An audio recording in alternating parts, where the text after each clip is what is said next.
Pernahkah terbayangkan, sebuah suara yang kelak akan menjadi simbol abadi panggilan suci, justru lahir dari derita seorang budak yang terhina? Ini adalah perjalanan luar biasa Bilal bin Rabah. Dari lembah kehinaan perbudakan, menuju puncak kemuliaan sebagai muazin pertama Rasulullah dan umat Islam. Sebuah kisah tentang iman yang membaja, kesetiaan tanpa batas, dan cinta yang mengangkat derajat manusia melampaui sekat warna kulit dan status sosial. Ikuti kami menelusuri jejak langkah seorang Habasyi yang dipilih langit, yang suaranya tidak hanya memanggil manusia menuju sholat, tetapi juga memanggil jiwa menuju kebebasan sejati. Di tengah hamparan padang pasir Arabia yang tandus, di bawah terik matahari kota Mekah yang menyengat, hiduplah seorang pemuda berkulit hitam legam bernama Bilal bin Rabah. Ia bukanlah penduduk asli Mekah, melainkan seorang budak yang berasal dari Habasyah, Ethiopia.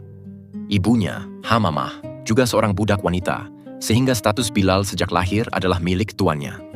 Tuannya adalah Umayyah bin Khalaf, salah seorang tokoh Quraisy yang paling keras menentang dakwah Islam. Kehidupan Bilal sebagai budak jauh dari kata mudah. Setiap hari ia harus bekerja keras di bawah perintah tuannya, tanpa upah, tanpa kebebasan, dan seringkali tanpa perlakuan manusiawi. Di masa itu, perbudakan adalah hal yang lumrah, dan para budak dianggap tak lebih dari sekadar barang dagangan yang bisa diperjualbelikan atau diwariskan, tanpa hak untuk menentukan nasib sendiri. Masyarakat Mekah pada masa itu tenggelam dalam kegelapan jahiliyah. Mereka menyembah berhala-berhala yang tak terhitung jumlahnya, yang mereka anggap sebagai perantara kepada Tuhan. Kebiasaan buruk seperti berjudi, meminum khamr, mengubur anak perempuan hidup-hidup, dan perpecahan antar suku menjadi pemandangan sehari-hari. Kezoliman merajalela, yang kuat menindas yang lemah, dan tak ada keadilan bagi mereka yang tak memiliki kedudukan atau harta. Bilal merasakan betul pahitnya kehidupan di bawah sistem yang bobrok ini. Sebagai seorang budak, ia berada di lapisan paling bawah struktur sosial, tanpa daya untuk melawan atau mengubah nasibnya.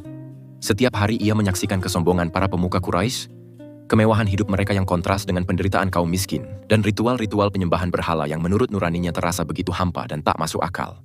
Di tengah pekatnya kegelapan itu, secercah cahaya mulai memancar dari seorang pria bernama Muhammad bin Abdullah. Beliau Shallallahu Alaihi Wasallam mulai menyerukan ajaran baru yang begitu asing di telinga kaum Quraisy. Ajaran Tauhid, mengesahkan Allah sebagai satu-satunya Tuhan yang berhak disembah, dan meninggalkan segala bentuk peribadatan kepada berhala. Pesan yang dibawa Rasulullah Shallallahu Alaihi Wasallam ini membawa angin segar bagi mereka yang tertindas dan merindukan kebenaran. Ajaran Islam tidak memandang status sosial, warna kulit, atau asal-usul.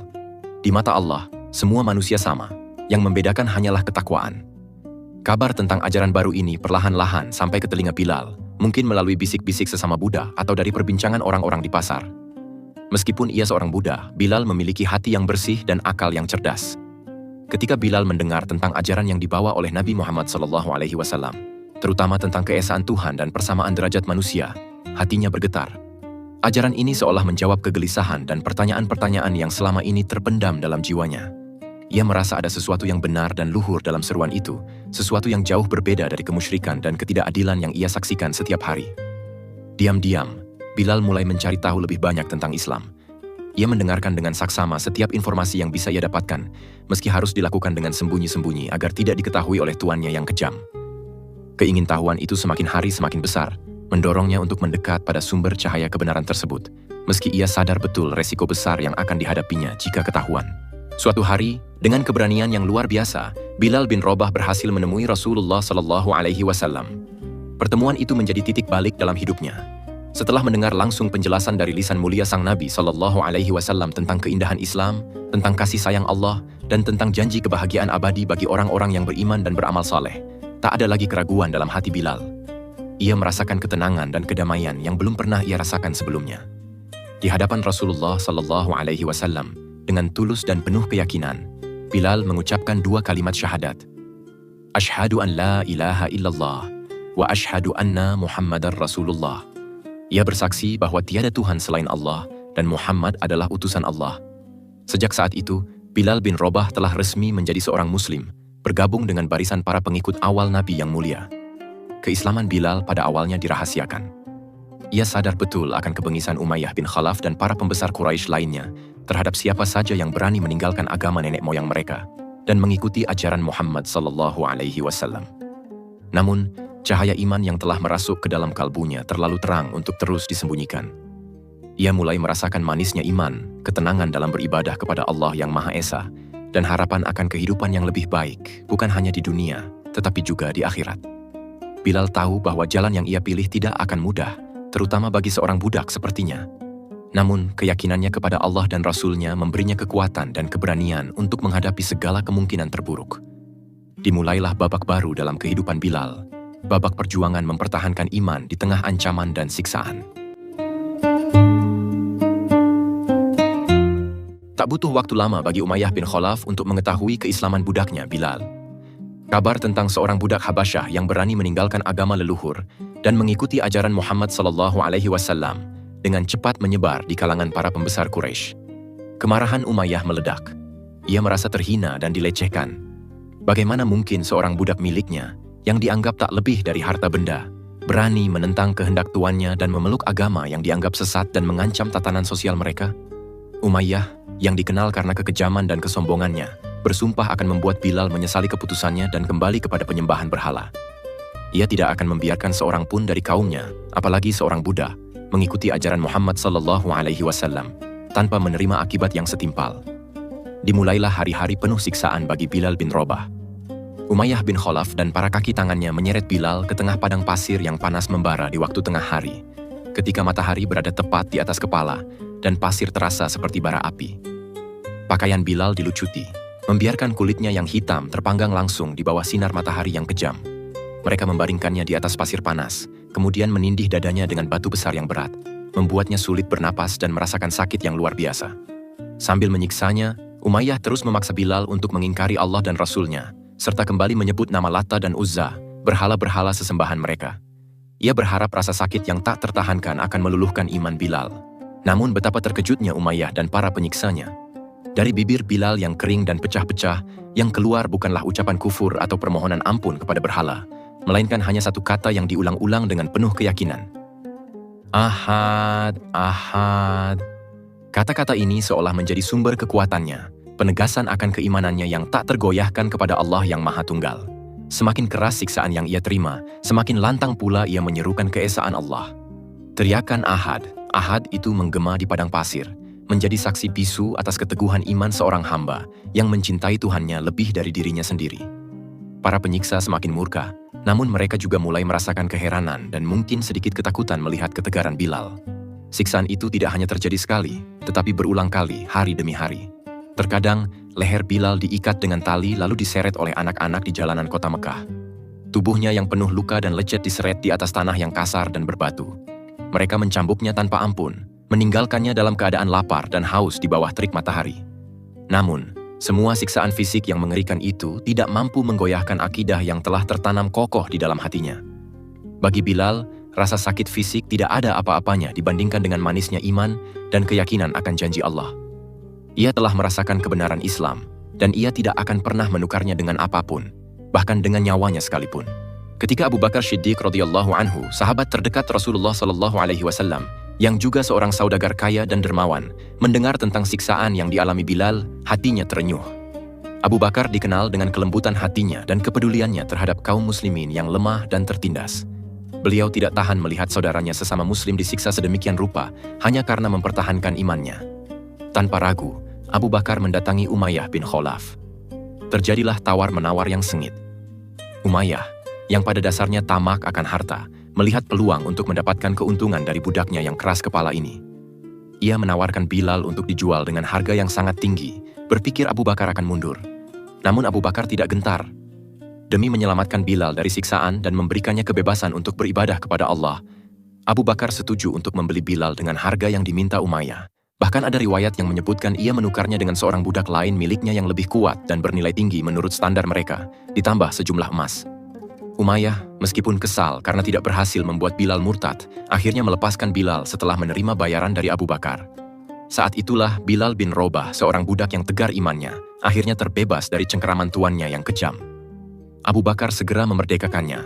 Dengan berlinang air mata haru, Bilal bersyukur kepada Allah atas pertolongannya dan berterima kasih kepada Abu Bakar atas kemuliaan hatinya.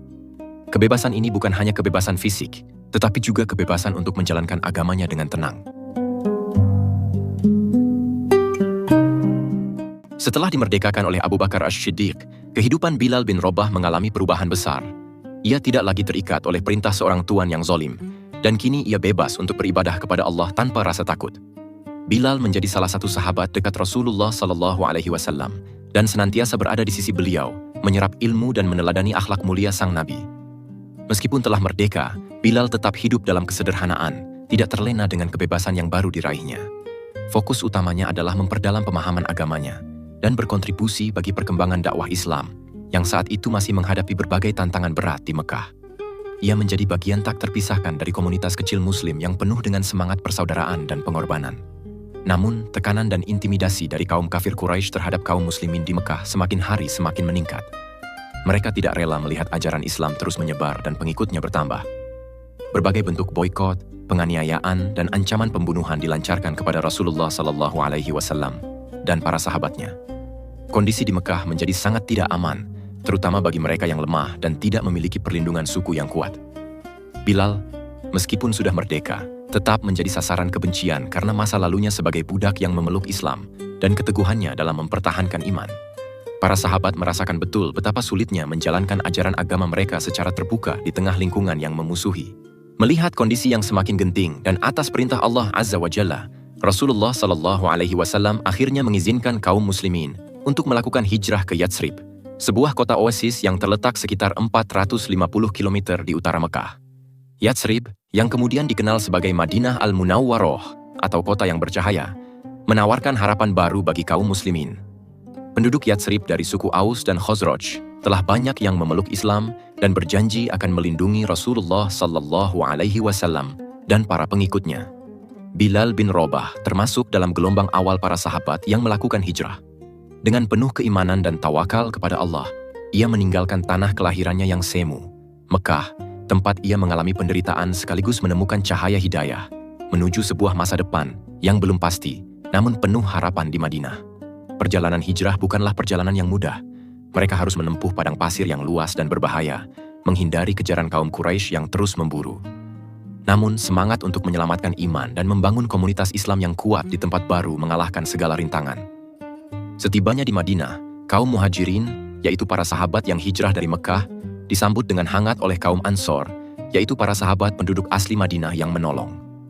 Rasulullah SAW mempersaudarakan antara kaum Muhajirin dan Ansor, menciptakan ikatan persaudaraan yang luar biasa kuat berdasarkan iman, bukan lagi berdasarkan ikatan darah atau kesukuan. Bilal bin Rabah dipersaudarakan dengan Abu Ruwaihah Abdullah bin Abdurrahman Al-Khathami, salah seorang sahabat dari kaum Ansor. Di Madinah, Bilal memulai babak baru dalam hidupnya. Ia merasakan suasana yang jauh berbeda dari Mekah. Di sini, kaum muslimin dapat menjalankan ibadah dengan lebih leluasa dan aman. Masjid pertama, Masjid Quba, dan kemudian Masjid Nabawi, dibangun sebagai pusat kegiatan ibadah, pendidikan, dan sosial. Bilal selalu berada di barisan terdepan dalam setiap kegiatan keagamaan. Ia dikenal karena kesolehan, kejujuran, dan dedikasinya yang tinggi kepada Rasulullah SAW dan Islam.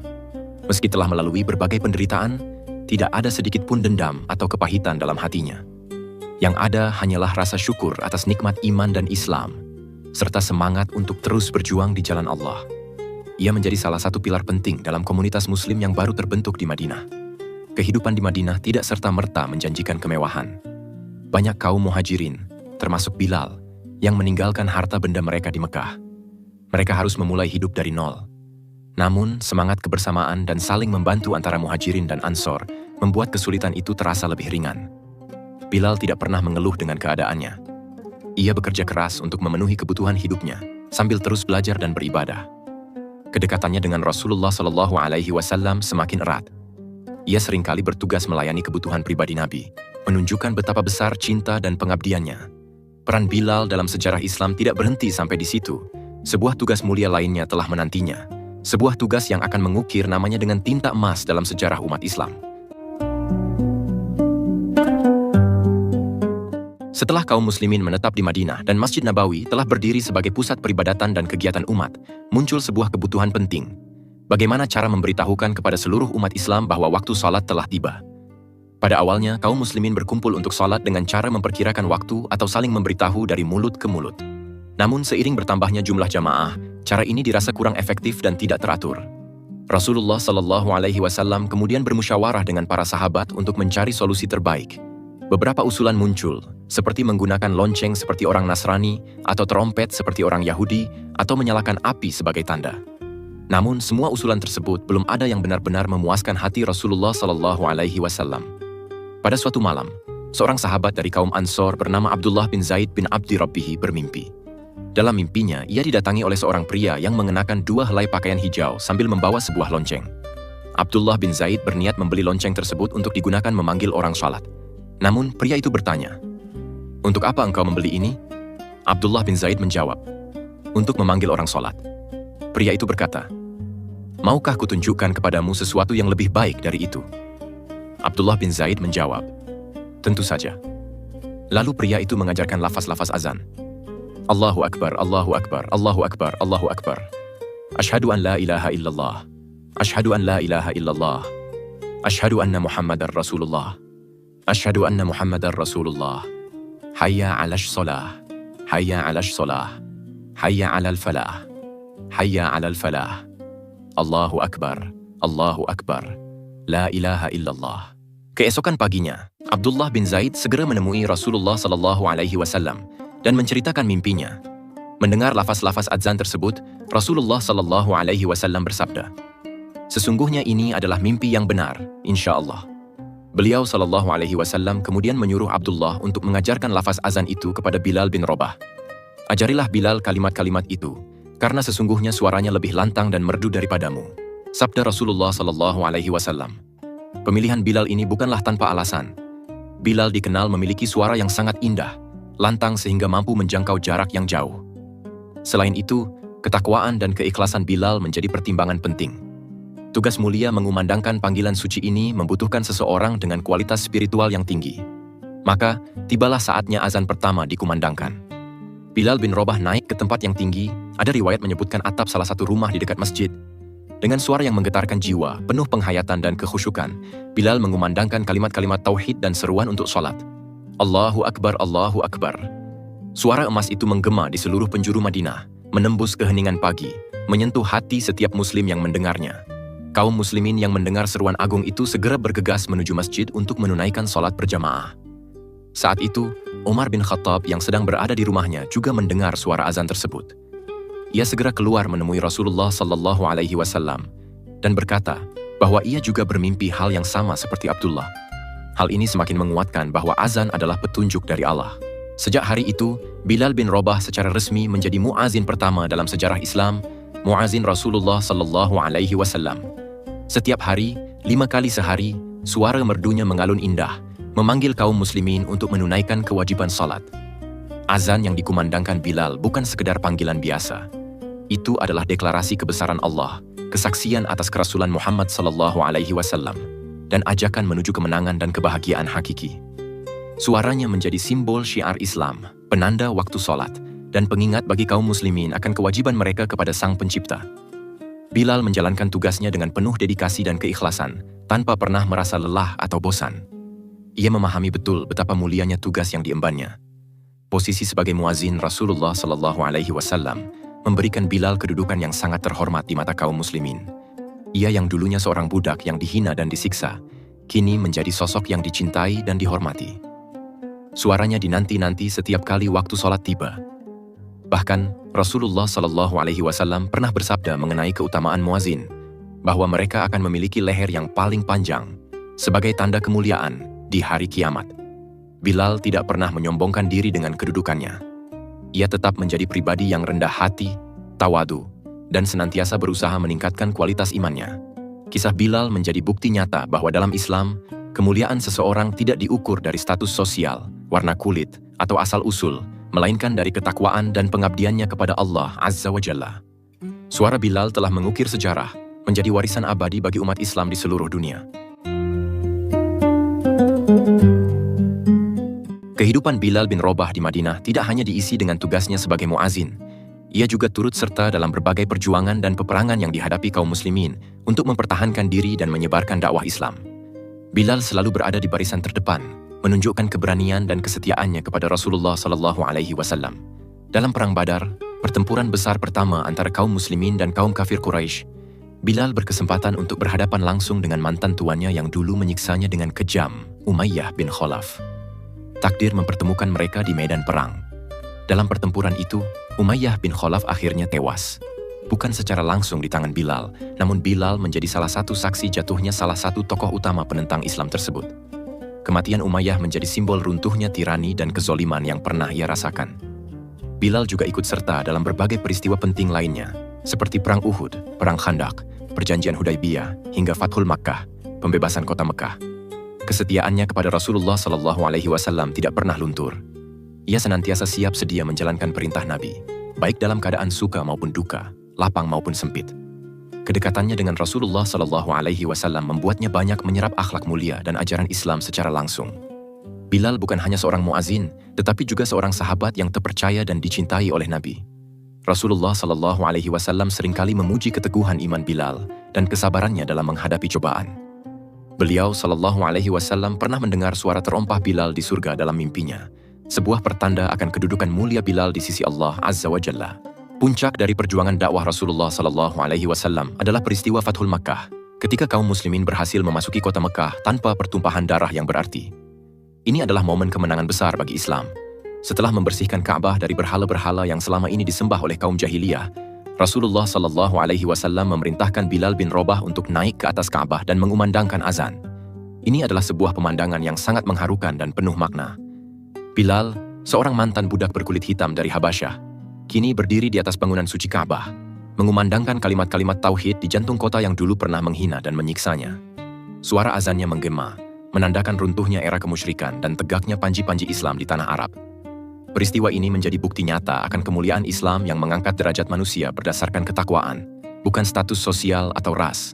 Setelah peristiwa Fathul Makkah, Bilal terus mendampingi Rasulullah SAW hingga saat-saat terakhir kehidupan beliau. Wafatnya Rasulullah SAW pada tahun 11 Hijriah menjadi duka yang mendalam bagi seluruh kaum muslimin, tidak terkecuali Bilal bin Rabah. Kehilangan sosok panutan dan kekasih Allah itu terasa begitu berat. Bagi Bilal, Rasulullah SAW bukan hanya seorang nabi dan pemimpin, tetapi juga sahabat, pelindung, dan orang yang telah mengubah hidupnya dari kegelapan menuju cahaya. Setelah wafatnya Nabi SAW, Bilal merasa sangat sedih setiap kali hendak mengumandangkan azan. Kalimat Ashhadu anna Muhammadar Rasulullah terasa begitu berat di lisannya, mengingatkannya pada sosok Rasulullah SAW yang kini telah tiada. Kesedihan Bilal begitu mendalam hingga ia memutuskan untuk tidak lagi mengumandangkan azan di Madinah. Ia merasa tidak sanggup menahan haru dan kesedihan setiap kali menyebut nama Rasulullah SAW dalam azannya. Ia kemudian meminta izin kepada Khalifah Abu Bakar Ash-Shiddiq untuk pergi berjihad di negeri Syam, meliputi wilayah Suriah, Palestina, Lebanon, dan Yordania saat ini. Abu Bakar pada awalnya keberatan, karena suara azan Bilal sangat dirindukan oleh penduduk Madinah. Namun, melihat kesungguhan dan kesedihan Bilal, Abu Bakar akhirnya mengizinkannya. Bilal kemudian bergabung dengan pasukan Muslim yang berjihad di Syam, melanjutkan pengabdiannya kepada Islam di medan yang berbeda. Ia tetap menjadi sosok yang disegani karena kesalehan dan pengalaman jihadnya. Selama berada di Syam, Bilal tetap hidup dalam kesederhanaan dan terus beribadah dengan tekun. Ada riwayat yang menyebutkan bahwa suatu ketika, saat Khalifah Umar bin Khattab berkunjung ke Syam, para sahabat meminta agar Bilal sudi mengumandangkan azan sekali lagi. Awalnya Bilal menolak dengan halus, namun karena desakan dan kerinduan para sahabat, akhirnya ia bersedia. Ketika Bilal mulai mengumandangkan, Allahu Akbar, suasana menjadi hening. Dan ketika sampai pada kalimat Ashhadu anna Muhammadar Rasulullah, Bilal tak kuasa menahan tangisnya. Dan semua yang hadir pun turut menangis, teringat akan masa-masa indah bersama Rasulullah SAW. Peristiwa ini menunjukkan betapa besar cinta Bilal kepada Nabi, dan betapa dalamnya makna azan bagi dirinya dan kaum muslimin. Bilal bin Rabah menghabiskan sisa usianya di negeri Syam, jauh dari hiruk-pikuk pusat kekuasaan, namun tetap dekat dengan perjuangan Islam. Meskipun tidak lagi aktif sebagai muazin tetap di Madinah, semangat pengabdiannya tidak pernah padam. Ia terus berkontribusi dalam menyebarkan ajaran Islam dan membela panji-panjinya di medan jihad. Kehidupannya di Syam tetap mencerminkan kesederhanaan dan ketakwaan yang telah menjadi ciri khasnya sejak awal memeluk Islam. Ia tidak mencari kemewahan duniawi atau jabatan tinggi, melainkan keridaan Allah dan kebahagiaan di akhirat. Kisah keteguhan imannya saat disiksa di Mekah dan kemerduan suaranya saat mengumandangkan azan telah melegenda dan menjadi inspirasi bagi generasi Muslim di berbagai penjuru dunia. Menjelang akhir hayatnya, Bilal bin Rabah menetap di Damaskus, Suriah. Ketika sakit keras yang akan mengantarkannya pada kematian datang menjemput, Ia tidak menunjukkan rasa takut atau kesedihan yang berlebihan. Sebaliknya, ia justru tampak bahagia dan penuh harap. Ketika istrinya menangis di sisinya sambil berkata, "Oh, betapa sedihnya." Bilal justru menyahut dengan penuh kegembiraan, "Oh, betapa bahagianya. Besok aku akan bertemu dengan para kekasih, Muhammad dan para sahabatnya." Kata-kata ini menunjukkan betapa besar kerinduannya untuk bertemu kembali dengan Rasulullah SAW dan para sahabat yang telah lebih dahulu wafat. Baginya, kematian bukanlah akhir dari segalanya, melainkan pintu gerbang menuju pertemuan dengan orang-orang yang ia cintai dan rindukan di surga Allah. Bilal bin Rabah wafat sekitar tahun 20 atau 21 Hijriah pada masa kekhalifahan Umar bin Khattab, dalam usia sekitar 60 tahun. Ia dimakamkan di Damaskus, dan makamnya hingga kini masih diziarahi oleh kaum muslimin yang mengenang jasa-jasanya. Kepergian Bilal meninggalkan duka yang mendalam, namun juga warisan yang tak ternilai harganya. Ia adalah contoh nyata dari seorang hamba Allah yang tulus, sabar, tegar, dan penuh pengabdian. Dari seorang budak yang tidak memiliki apa-apa, ia diangkat derajatnya oleh Allah karena keimanan dan ketakwaannya, menjadi salah satu tokoh penting dalam sejarah awal Islam, dan sahabat yang sangat dicintai oleh Rasulullah SAW. Kisah Bilal bin Rabah mengandung banyak sekali pesan moral dan inspirasi bagi umat Islam sepanjang masa. Pertama, ia mengajarkan tentang kekuatan iman yang mampu mengalahkan segala bentuk penindasan dan penyiksaan. Kedua, ia menunjukkan bahwa kemuliaan sejati di sisi Allah bukanlah berdasarkan status sosial, ras, atau kekayaan, melainkan berdasarkan ketakwaan. Ketiga, kesetiaannya kepada Rasulullah SAW dan dedikasinya dalam menjalankan tugas sebagai muazin menjadi teladan dalam pengabdian. Keempat, kesederhanaan hidupnya dan ketidakpeduliannya terhadap gemerlap dunia mengajarkan kita untuk fokus pada tujuan akhirat. Suara azannya yang legendaris akan selalu dikenang sebagai panggilan menuju kebaikan dan pengingat akan kebesaran Allah. Warisan Bilal bin Rabah tidak hanya berupa kisah heroik, tetapi juga semangat juang dan keteladanan yang terus hidup dalam sanubari kaum muslimin. Setiap kali azan dikumandangkan dari menara-menara masjid di seluruh penjuru dunia, kita seolah diingatkan pada sosok Bilal, muazin pertama yang dengan suara emasnya telah menggetarkan jiwa dan menyatukan umat dalam panggilan sholat. Ia adalah bukti bahwa Islam datang untuk membebaskan manusia dari perbudakan dalam segala bentuknya, baik perbudakan fisik maupun perbudakan hawa nafsu dan kemusyrikan. Kisahnya adalah pengingat bahwa setiap muslim, apapun latar belakangnya, memiliki potensi untuk mencapai derajat yang mulia di sisi Allah Azza wa Jalla dengan iman, amal saleh, dan ketakwaan yang tulus. Demikianlah kisah Bilal bin Rabah, sang muazin mulia, yang perjalanannya dari seorang budak yang terhina menjadi salah satu sahabat Nabi yang paling dihormati adalah cerminan dari keagungan ajaran Islam. Kehidupannya penuh dengan perjuangan, pengorbanan, kesabaran, dan keikhlasan. Ia telah membuktikan bahwa dengan iman yang kokoh, tidak ada rintangan yang tidak bisa diatasi. Semoga kita semua dapat mengambil pelajaran berharga dari kisah hidupnya dan meneladani sifat-sifat mulianya dalam menjalani kehidupan sebagai seorang muslim. Rahimahullahu rahmatan wa asi'an. Semoga Allah merahmatinya dengan rahmat yang luas dan menempatkannya di surganya yang tertinggi bersama para nabi, syiddiqin, syuhada, dan syalihin. Amin. Bilal bin Rabah telah membuktikan bahwa kemuliaan sejati bukanlah milik keturunan atau harta, melainkan ketakwaan yang terukir di kalbu. Suara azan Bilal telah menjelma menjadi panggilan agung yang kini menggema di seluruh penjuru bumi, 5 kali sehari, mengingatkan kita pada kebesaran Allah dan risalah nabinya. Kisah Bilal bukan sekadar catatan sejarah, tapi lentera abadi yang menerangi jalan setiap jiwa yang merindukan cinta ilahi dan derajat mulia. Ia adalah bukti hidup bahwa Islam mengangkat manusia, membebaskan jiwa, dan menilai insan hanya dari iman dan amalnya. Jika Anda merasa kisah ini bermanfaat dan bisa menambah keimanan serta ketakwaan kepada Allah, mohon dukungannya untuk subscribe, like, komen, dan share video ini, agar kami senantiasa bersemangat menyajikan kisah-kisah Islami menarik lainnya. Wassalamualaikum warahmatullahi wabarakatuh.